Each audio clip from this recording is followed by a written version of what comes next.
हाँ जी सर, आपका नाम? पटेल पुनीत कुमार अरविंद भाई, गांव का नाम बावसर। और आपने सर अभी कोई नया प्रोडक्ट विंकलर यूज किया, पहले उसमें डेमो किया था आपने, तो उसके बारे में कुछ बताएंगे? हाँ, मैंने पहला 500 વિંકલ લીધા તેનો ડેમો કર્યો, પછી એમાં પૂરતું પાણી લાગ્યું ને વ્યવસ્થિત લાગ્યું એટલે મેં 1750 વિંકલર ટોટલી 45 વીઘામાં लगाया છે અત્યારે। तो अभी आपको विंकलर कैसा लग रहा है और आपने कितनी दूरी पे विंकलर पंच की, एक लाइन में कितने फुहारे चल रहे हैं, थोड़ा किसान भाइयों को बताइए थोड़ा सा।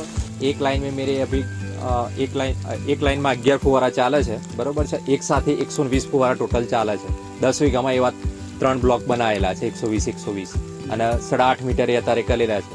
જો 10 મીટર કરો તો પણ પૂરતું પાણી મળી રહે છે।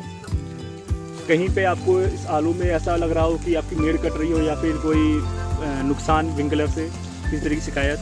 નહીં, આ વિંકલરનું આ પાણી જે છે એ વરસાદનું જેમ પડતું એમ પડે છે। બેડ અમારા ધોવાના કે એવા કોઈ પ્રશ્નો છે નહીં આમાં। सर ये विंकलर में और मिनी स्प्रिंकलर में आपको दोनों में क्या फ़र्क दिखा? સ્પ્રિંકલરમાં જે છે એ નાની સ્પ્રિંગો એમાં ચોકઅપ થવાના એ પ્રશ્નો રહેતા હોય છે। વિંકલરમાં એ પ્રશ્ન છે નહીં।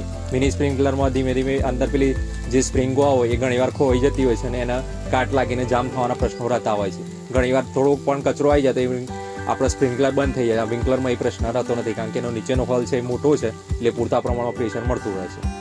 तो सर अगर आपको मैं ये कहूँ कि विंकलर को आप कितने नंबर देने चाहोगे 10 पॉइंट में, तो आप कितना नंबर दोगे? 10 में से 10 देना चाहूँगा। बाकी इसमें कोई शिकायत? कोई शिकायत